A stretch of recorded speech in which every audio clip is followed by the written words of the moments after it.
The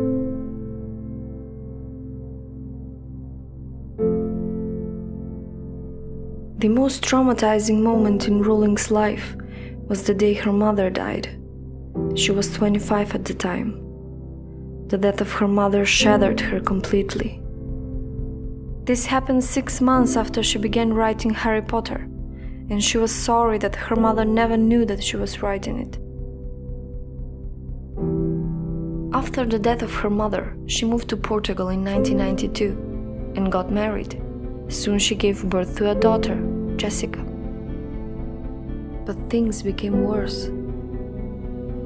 Sadly, her marriage didn't last long, and only after 13 months she divorced him and moved to Edinburgh with her daughter and the first 3 chapters of Harry Potter.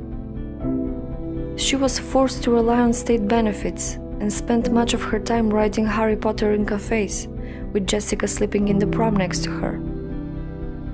An exceptionally short-lived marriage had imploded, and I was jobless, a lone parent, and as poor as possible to be in modern Britain without being homeless. By every usual standard, I was the biggest failure I knew.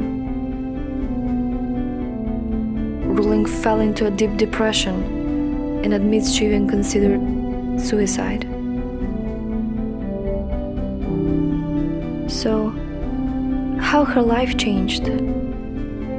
Because she was so poor she couldn't afford a computer, or even the cost of photocopying the 90,000-word novel, so she manually typed each version to send to publishers. After sending her manuscript to 12 different publishers and getting rejected by every single one, Rowling began losing confidence in her book. Finally, the publishing house in London, Bloomsbury, a small London publisher, gave it a second chance after the CEO's 8-year-old daughter fell in love with it. Her books has since sold more than 450 million copies, won innumerable awards, been made into movies, and completely transformed Rowling's life.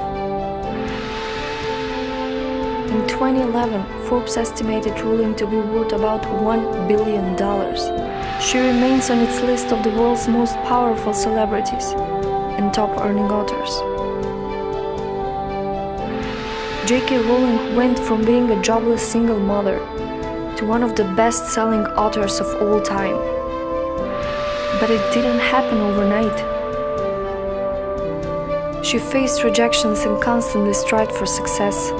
She worked hard at her craft before anyone noticed her. If you have a dream or a passion and you just keep getting rejected or running into failure, don't let that stop you. If you're going through a tough time in your life, but working in something you really believe in, don't give up. Who knows, you might end up breaking records. So, what's your story?